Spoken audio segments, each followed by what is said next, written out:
কিরে বল্টু, 2 দিন পর না তোর পরীক্ষা, পড়াশোনা করছিস না কেন? বাবা, পরীক্ষার এত চাপ যে পড়ার সময় পাইতেছি না।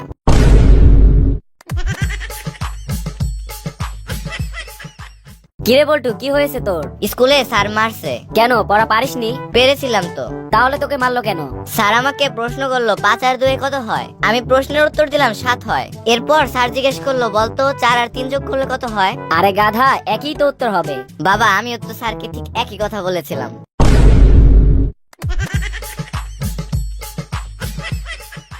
কিরে বল্টু, কি করছিস? আমি একটা জিনিস নিয়ে ভাবছি। কি ভাবছিস?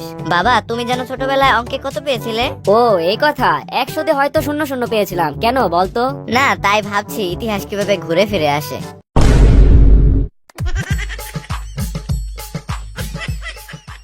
বল্টু, ক্লাস 7-এ উঠে তোর কেমন লাগছে? খুবই খারাপ বাবা। বলো কি, কেন?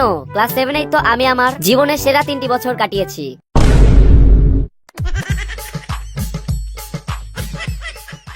জনাব বল্টু, আপনি কি দোষী নাকি নির্দোষ? হুজুর, রায় দেওয়ার জন্য বেতন কি আমি পাই নাকি আপনি পান?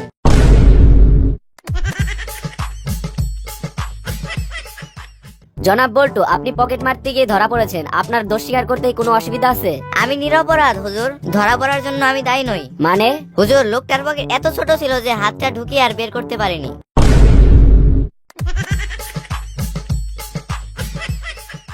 জনাব বল্টু, আপনাকে কালকে ফাঁসি দেওয়া হবে। আপনার কি কোনো শেষ ইচ্ছা আছে? স্যার, আমি আমার স্ত্রীর হাতের রান্না খেতে চাই। তাতে কি তৃপ্তি পাবেন আপনি? না স্যার, তা পাবো না, কিন্তু ওর হাতের রান্না খেলে আমার আর বেঁচে থাকতে ইচ্ছে করবে না।